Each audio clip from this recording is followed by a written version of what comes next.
But in the meantime, I'm very excited about this conversation we're about to have. We're joined on the phone by three sisters who were instrumental in founding the 2004 National Political Hip Hop Convention. And we want to talk with them about some of this history as we approach the 10th anniversary of that very important event. So joining us on the phone is Professor Dawn-Elissa Fischer, who is an assistant professor in the Department of Africana Studies at San Francisco State University, where she teaches courses on international Black popular culture, information technology, and visual ethnography. Recently a Woodrow Wilson National Foundation Career Enhancement Fellow, she is completing 2 manuscripts entitled Blackness, Race, and Gender Politics in Japanese Hip Hop and Methods to Floss, Theories to Flow. Her work is also published in the Journal of Popular Music Studies and Doing Race, 21 Essays for the 21st Century. Dr. Fischer is also a co-founder of the National Hip Hop Political Convention, as was just mentioned, as well as a founding staff member of Dr. Morgan's Marcelliana. I keep messing up that sister's name, and I've been reading it for years, and I apologize for that. Dr. Marcelliana Morgan's Hip Hop Archive. Dr. Fischer co-directs the Bay Area Hip Hop Research and Scholarship Project with Dave Davy D. Cook, which is funded by the Community University Empowerment Grant of the Cesar Chavez Institute at San Francisco State. We're also joined by Darika Blackman, who has done many other things, but let me know that simply for her bio, it suffices to say that she is a spiritual activist, a minister in training, and one of the lead architects of the movement for justice for Oscar Grant III, killed by transit police in Oakland in 2009, and also one of the national organizers for the first National Hip Hop Political Convention in Newark, New Jersey, 2004. We're also joined by our sort of permanently ensconced comrade and sister to this program, Rosa Clemente, who is founder of Know Thyself Productions, is an award-winning community organizer, radio journalist with Pacifica Radio, hip-hop and community activist for over 15 years, and was the 2008 vice presidential candidate with the Green Party. She's born and raised in the South Bronx in Elmsford, New York. She's a graduate of the University of Albany, and she received her master's in professional Africana Studies and Education at Cornell University, and she's currently wrapping up or in the process of becoming Dr. Clemente. She finished up her PhD studies. Welcome to the three of you, and good morning. Hello? Good morning. Okay, good. Who do we have everybody there? Uh-oh. Did we lose folks? It's the feds. I'm telling you. Yeah, you did say something. So we have Rosa on the line. I tell you what, let me find out, see if we can find out what happened. We did have everybody here. You had an interesting message that took place while you were on hold. But let me do this so we don't lose too much time. Let's start with you, Rosa, and if you would, just outline for us, give us an overview of this history of the 2004 political convention, and then we'll see if we can get the other sisters on the line, and if not, we'll take a break after your initial comments. But I want to let you go ahead and flesh out and tell folks a little bit about this history and why you think it's important that we revisit it as we approach the 10th anniversary coming up next year. Sure, and again, thanks for having us. It's going to be 10 years in the next couple of weeks, actually, since a bunch of us were flown out to Chicago and started the road to have this National Hip Hop Political Convention at the offices of Third World Press. And with Hakeem Adaboudi's blessings, we met that weekend and, really created a plan not just to have this National Hip Hop Political Convention, but what we were foreseeing would be an important effort to institutionalize. And, on the historical record, the three kind of main people that bring us all together would be Baye Adolfo Wilson, who is also a member of the Malcolm X grassroots movement, and have been instrumental in launching Black August, a celebration of hip-hop and freedom fighters, not the tradition of Black August, but how Malcolm X grassroots movement used Black August to highlight for almost a decade through hip-hop the issue of political prisoners and prisoners in exile, or particularly Assata Shakur, and Angela Woodson who's still organizing in Ohio, and Raz Baraka, who most people would probably know, but is currently a city council award member in Newark, New Jersey, and is now will be running for mayor, or has declared that he will be running for mayor. So those three folks are really the ones that then bring people like me and Dawn and Darika and Bakari Kitawana and Dawn and T.J. Crawford out in Chicago.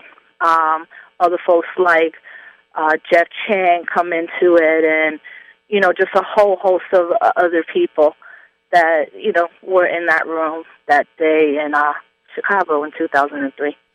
So we're talking with Rosa Clemente, getting a brief overview of the history of the National Hip Hop Political Convention from 2004. We did get Dawn-Elissa Fischer and Dereca Blackman back on. And let me start with Dereca. If we could start with you and just have, I'm just asking an initial statement on what you thought was going on with the convention, how you saw it come to be, what you had hoped to see come of it.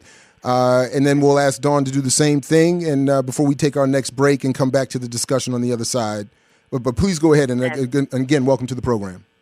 Well, thank you so much. I'm grateful to be here with you all and with my sisters, because it's been a long time since anybody asked us to tell our story, so we give thanks for you doing that.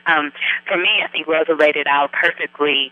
I was here in Oakland, California, and Baye and Bakari actually came around, and what was beautiful was they actually had a written proposal of what it was that they were trying to put together. Now, over time, it was a great document that helped call back to focus what the intention really was behind the convention. But Troy and Kruma and I were elected to kind of co-chair the Bay Area Local Organizing Committee. And really, I just showed up because I was invited by Taj James and others. There were a lot of folks here. And really, it helped introduce me to some organizers around the country and coalesce an incredible group of organizers here in the Bay for the creation of the Bay Area Local Organizing Committee. So that's how I entered. And when things weren't going the way we had hoped nationally, some of us in the Bay really stepped up and said, wow, it's really great that we're going to have these performers and we're going to have so many people coming. What we understood from what was introduced to us was our goal was about agenda building. And base building. And I was blessed to be around Kali Akuno and Liz Darius and so many other organizers here that knew how to do that. And we put together a really strong base building effort and really then reached out across the nation to support other people in holding to that focus, coming to the convention with registered voters that they were representing in terms of building an agenda, not just to develop their own agenda, but to really work with the masses in their communities in terms of what they wanted to see on an agenda. And that was a really powerful, powerful effort and one of the great many impacts of what I think developed. And Dawn-Elissa Fischer, welcome to the program. Good morning. And again, give us your first impression of joining the organizing of that conference and what you would hope to see happen. And then, like I said, I want to hear, what you all thought happened afterwards. We'll deal with that after a quick break in just a minute. But I want to get your initial thoughts on the convention and why you got involved or what you had hoped to see come of it.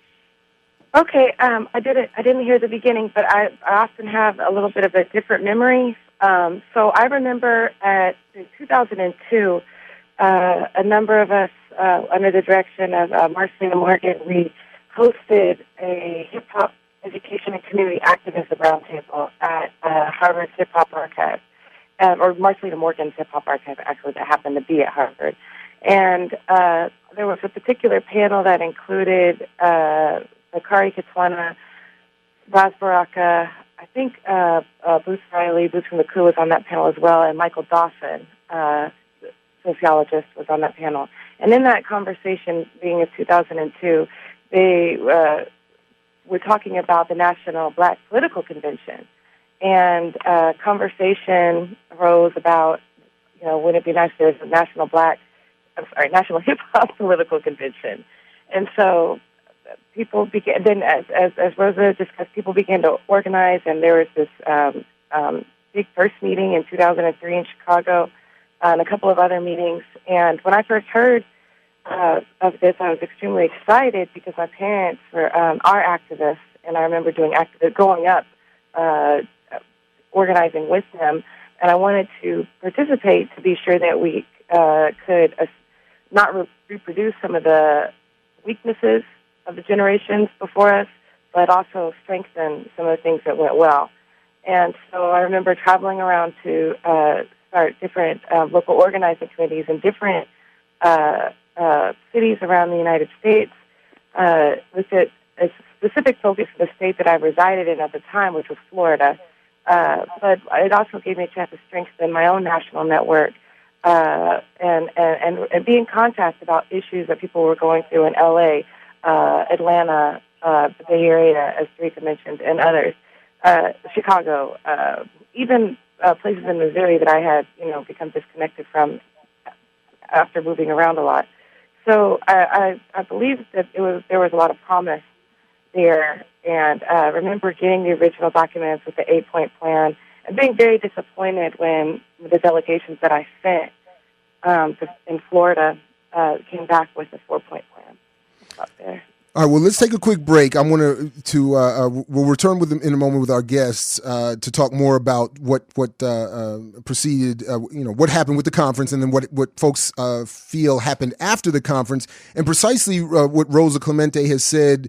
If I'm not misquoting her, and we'll get her to clarify that in just a minute, was decidedly the male dominance and gender issues that scuttled a lot of what the Hip Hop Political Convention had hoped or promised to become.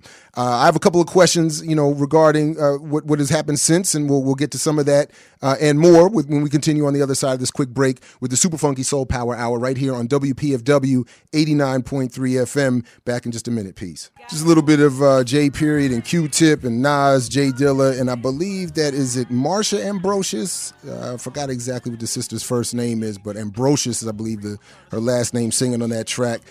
Music for Life. We're talking this morning with three of the very important founders of a very important gathering and the beginnings of, I think, some very important strands of political activity.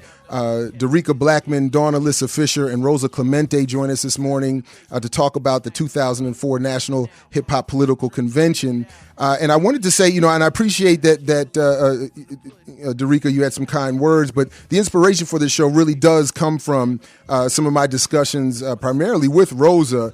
And having been in the room, I think we were in, I can't remember where we were, in a hotel room where some discussions of this history came up.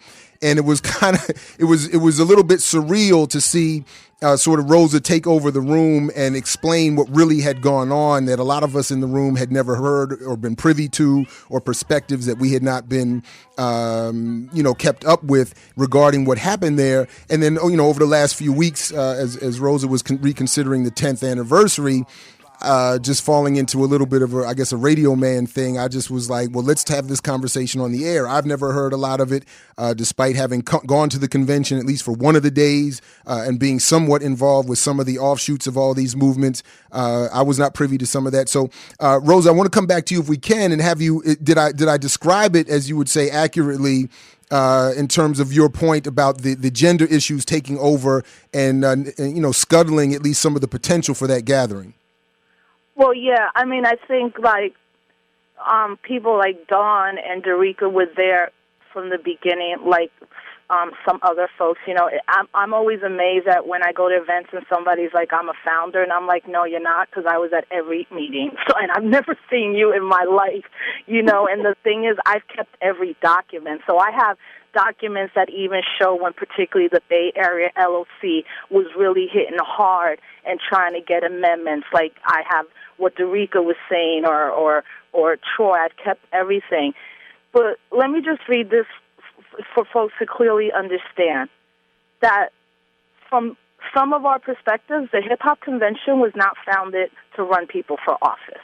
Now, how it got there, we can kind of understand. But the National Hip Hop Political Convention is a nonpartisan project.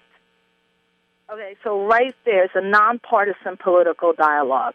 The convention strives to engage the hip-hop generation in topics that we face nationally and advocate on behalf of our rights. So Dawn says there's 8 points that were brought, and this would be our platform, and she's 100% correct. Within months, those 8 points get whittled down to 5, and one of them taken out is the issue of equality, as well as media regulation and how we organize organizers. So these are the 3 that are dropped.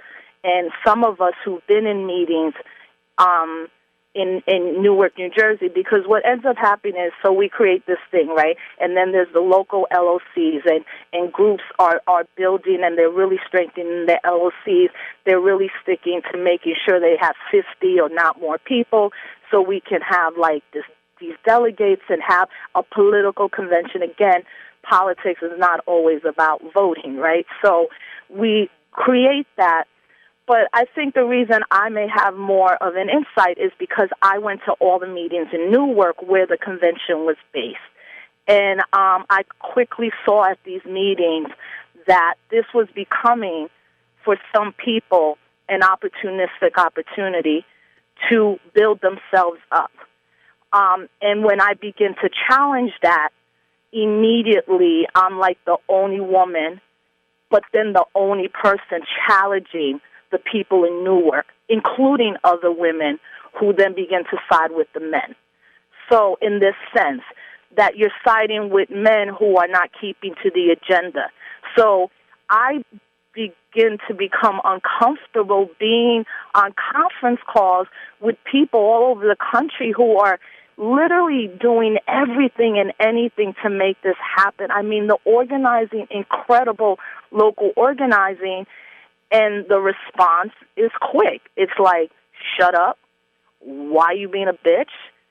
You don't know what money we're getting. You're right, but I know we got $150,000, so why are we paying $40,000 for Wyclef to perform? Like, what is happening here?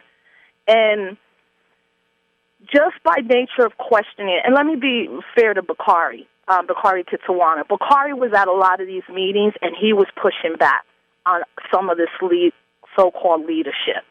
And Bakari got very frustrated early on and was like, we're going to finish this out, but this has already taken over. So Dawn and everybody in the LOCs is doing their thing.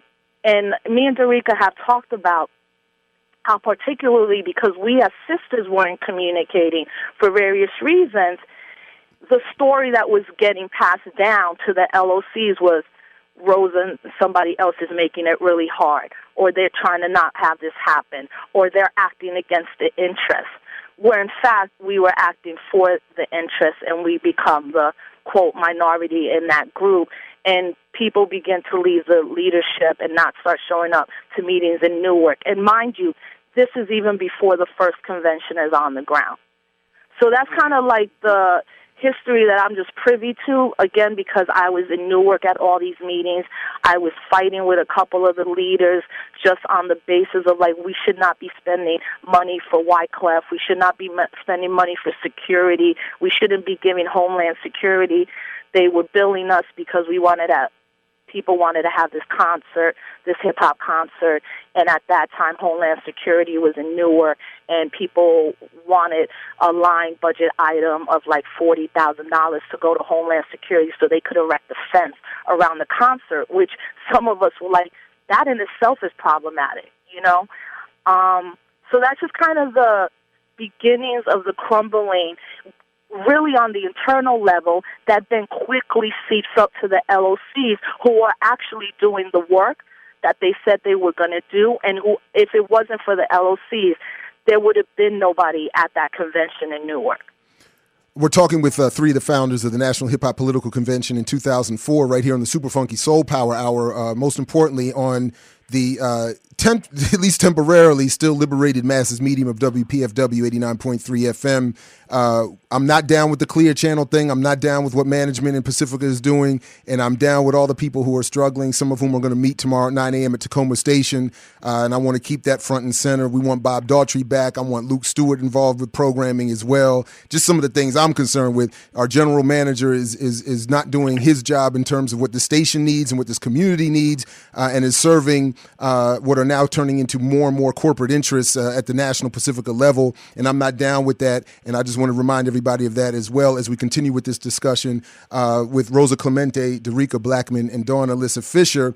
Dereca or Dawn, do either of you, I would like to bring you back in, obviously, to respond or add to what Rosa has said and your perspectives on what has happened since that convention. I do want to just say that a few weeks ago, Bakari Kitwana and I did have on this program and an email a very principled and I think friendly but wildly disagreeing conversation about the ideologies involved in what is called hip hop activism and the trajectory that these movements have taken since 2004, including my criticism of what seems to be an overwhelmingly Democratic Party and electoral political focus. But anyway, Dawn or Dereca, are any of you or either of you queued up, ready to go? And with a response, I'll just go to Dereca first and let you, and then we'll bring Dawn back in.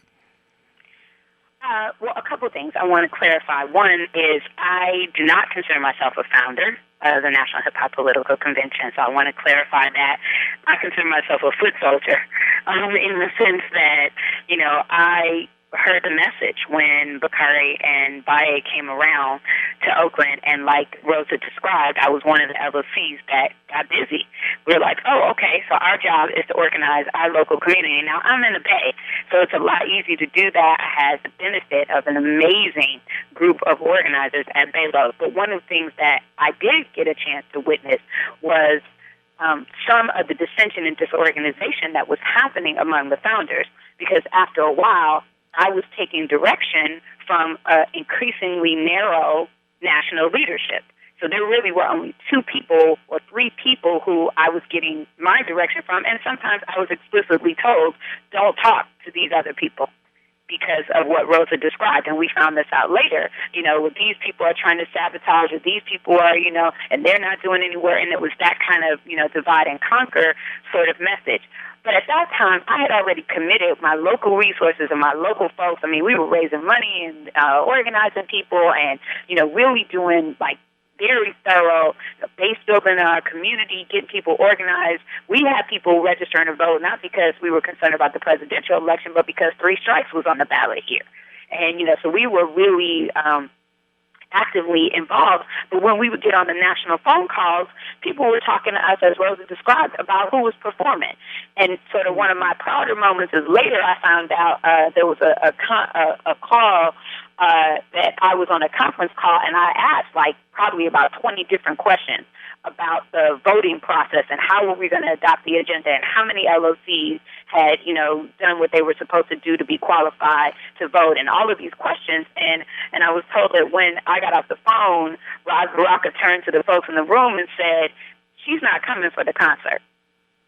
And that, was the kind of push and pull that we were having from the local to the national level, with people there, rightly so, were busy trying to deal with the logistics of what was happening, but it didn't feel like when there was dissension among the founders and the leadership, the people who were mostly concerned with the agenda and the base building and the movement building felt like they had been pushed to the side. And so none of that work was being prepared for. So a lot of us who were deeply concerned about that part had to take it upon ourselves to start calling other LOCs, developing. I actually took the forefront. And, it was a little tension at first because I'm not a founder. And like Rosa said, people were like, when Rosa and I first met, she was like, who is this chick who thinks she's running everything? Because I was like, I'm going to make sure.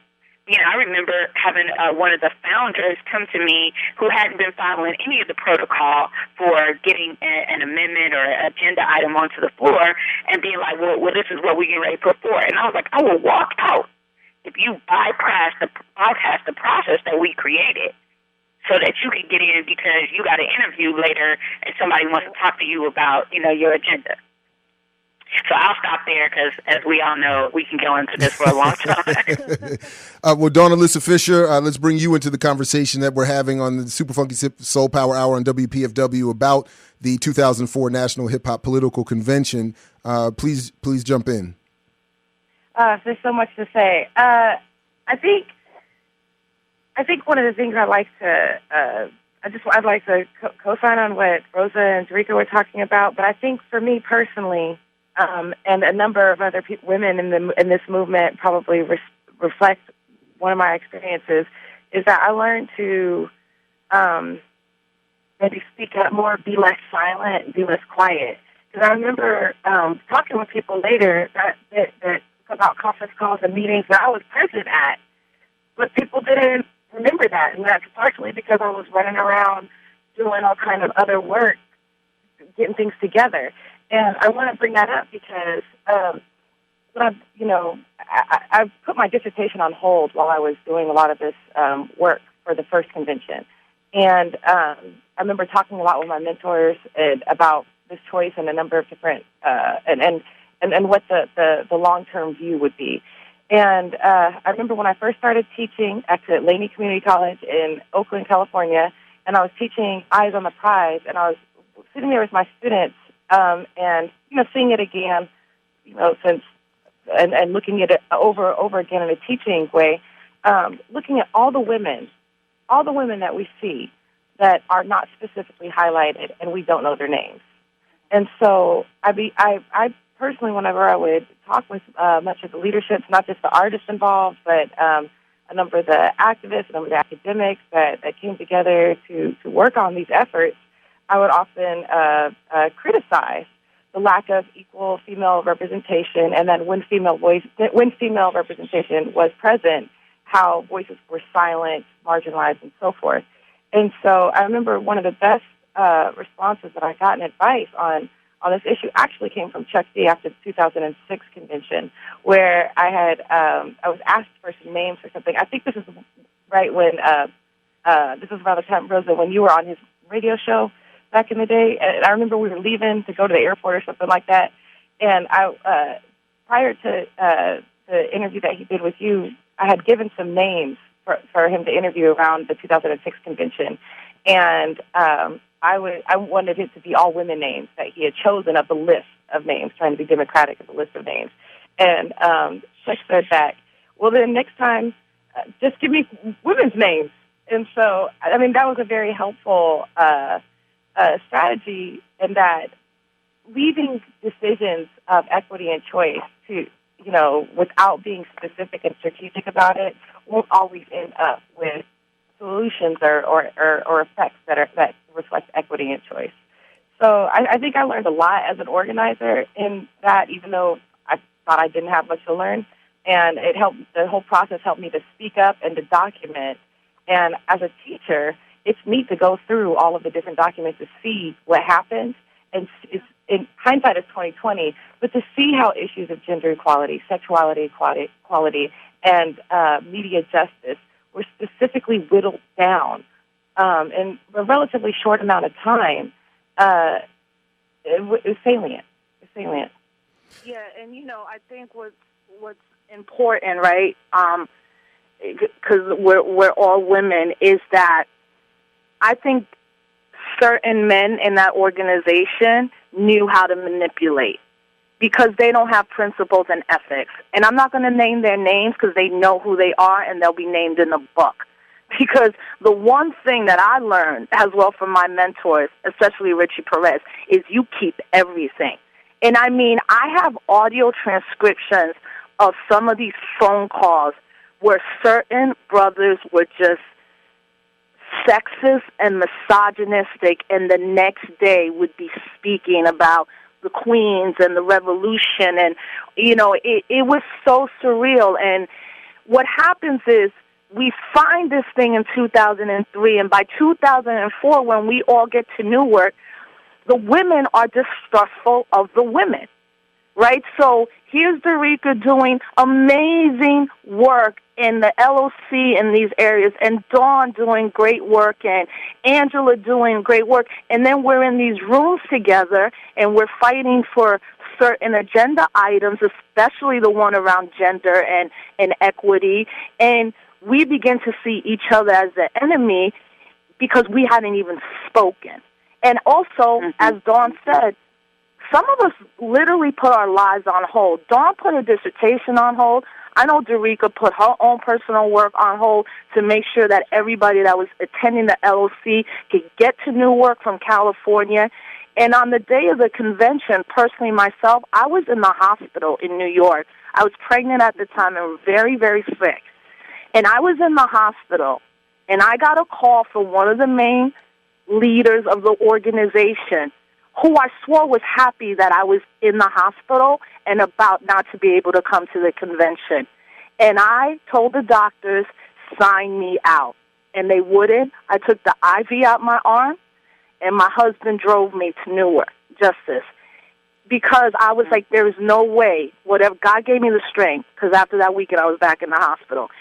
Because I didn't want, particularly the LOCs, to think that the leadership they were going to see in Newark was the entire leadership and that there weren't people who were fighting against what was happening. And in the future, after that, me and Dereca have had several conversations where we're like, why were we not liking? This is crazy what happened. And what it really is a lesson to women. First, trust your instinct. Second, if you feel marginalized, get away from that space. And third, that violence is not always physical, right? That there can be these microaggressions of violence that are put forth by men. And you know what's interesting is that it's taken us a decade for some of us to even deal with the pain that comes from when you're in a space and a couple people really jack it up for their own personal benefit. And I think we all have particular stories that we will all tell, but if anything comes across this interview is for sisters to really go with that gut instinct and that you're not being principled. You have to protect yourself if you're going to be good in any revolutionary struggle. And a lot of us had to kind of deal for years with how this thing fell apart, while a lot of these men have gone on and created careers off of this. I don't think any of the sisters involved were thinking this was going to be the career maker for me. This is what we were supposed to do. Rosa. One other thing I want to say about what Rosa just said real quick is that the other thing I would add is be on the lookout for catchphrases and marginalizing words that men use, regardless of what their politics are, to marginalize women. Because the one word that came really clear to a lot of us afterwards was crazy. All of the women were crazy. Yep. I just want to. Derek. No, please go ahead. Go ahead. I think I just want to honor that there were a lot of men, there were a lot of males that worked with us that also saw this as disgusting and got out. Yeah. There were a lot of males that worked for gender equality, that were committed to sexuality equality and media justice and gender equality. And we've talked about. I mean, after this experience, there's many people who created we just mentioned Bakari Gitwana and Chuck D earlier. Chuck D worked with the She Movement website. Bakari worked with a Does Hip Hop Hate Women rap sessions sort of traveling panel and so forth. And that's not the same as the National Hip Hop Political Convention and things that went on. But I just wanted, and there's many other, Damian Jackson. There's many other people who we could talk about that weren't necessarily involving in wedge politics and consciously or unconsciously whittling away our movement for human equality. But I think at that moment, a lot of them didn't speak up even when they were being told. And I'm not saying that you don't grow from experiences, right? But I think Bakari quickly was like, this is crazy, not they are crazy. I'm going to finish this out, and I have a bigger plan. Someone like T.J. Crawford, I think, is one of the men that from that 2003 meeting up until this moment, and including Troy, who would come into leadership later, have been, those men that you could really look at that were as well standing with the women. But I also believe that silence is consent, and I think that a lot of other brothers who were like, this is not right, you always wish that they would have spoken up now. But I think Dawn is right to point out that, I don't want to be biased and say that all the men, and I specifically keep saying the leadership for a reason. I think a lot of the folks that came out of the LOCs were actually the leadership that we needed, and the leaders or the founders, I think, become the main problem. And I probably did some things myself, but I guess as the only woman at that time within a lot of these meetings, the sexism just became so, but it just broke me down, man. Like, it just broke me down, and it was just, to this day, something that I think really is one of those experiences that I cherish it, but it's also one that, it won't happen again, but I wish I would have had more in my mind of how I protect my emotional health. And I think all three of us can kind of show in our own ways that we've grown a lot with that, and that the hip-hop convention was maybe an experience that made us really think about how important we are, not only as women, but to our community, and how we have to protect that health. Well, let me just say, we only have a few minutes left. So first of all, I want to say publicly, thanks to all three of you for the work you have done and you continue to do, and thanks for working with me on scheduling this program. I do want to let folks know, these sisters are busy, and I appreciate that they took the time to come on and share some of this with, Dawn's at a conference, Rosa's teaching classes. Darika, I'm not sure exactly what you're doing today, but I'm sure it's a lot, and you're calling in from the West Coast. I greatly appreciate that. And I also wanted to say that, for all of my concerns and criticisms of what happened at the conference and post the conference, I don't know if I've ever said this, but I had to go to that conference. It was the most exciting thing that I had seen happen in a long time, and I don't think I had that feeling of having to be there, even for the short time I was, since something like the Million Man March or something like that. There was, that where I felt that compelled and that excited to be part of it, to say that I was there. So I appreciate all of you for doing all of that to make that happen, even with all that has gone wrong. I greatly appreciate the effort and all of the inspiration that has come subsequent to that. And I also want to say very publicly that as soon as I get home today, I'm going to reach out to all three of you to try to schedule a part 2, because one of the questions that I really want to get to with all of you publicly is this argument or this discussion that I think still is yet to have, that we still have yet to have, about the ideology of this movement and some of the struggles that I think you've touched on in terms of gender, but I think need broader discussion. So I'm telling you that I'm going to invite you all back, and hopefully we can do another version of this not too long from now, as long as Clear Channel doesn't shut us down. And thank you again very much for joining us this morning. Dawn-Elissa Fischer, Dereca Blackman, and Rosa Clemente, thanks to all three of you. And happy birthday to Dereca. Feliz cumpleaños. Oh, word, I didn't know that. Happy birthday. And TJ Crawford as well, who's listening. It's his birthday, too. Oh, word. Okay, good. Happy birthday to TJ. Jared, she's doing big things. She just taught Davy D and our hip-hop class, 150 people on Monday night, and she's birthing a ministry, which we can all give to. Thanks for having us, Jared. And I love my sisters. I don't see them enough, but, we're going to roll till the day we die. And the convention could not break our spirits apart. And, that's the best thing that came out of this, that you have lifelong comrades, even if you don't see them, that will hold you down. And that's a message that sisters also need to hear. All right. Thank you. No, thanks to all of you. We'll be in touch soon. Take care, everybody. All right, part 2.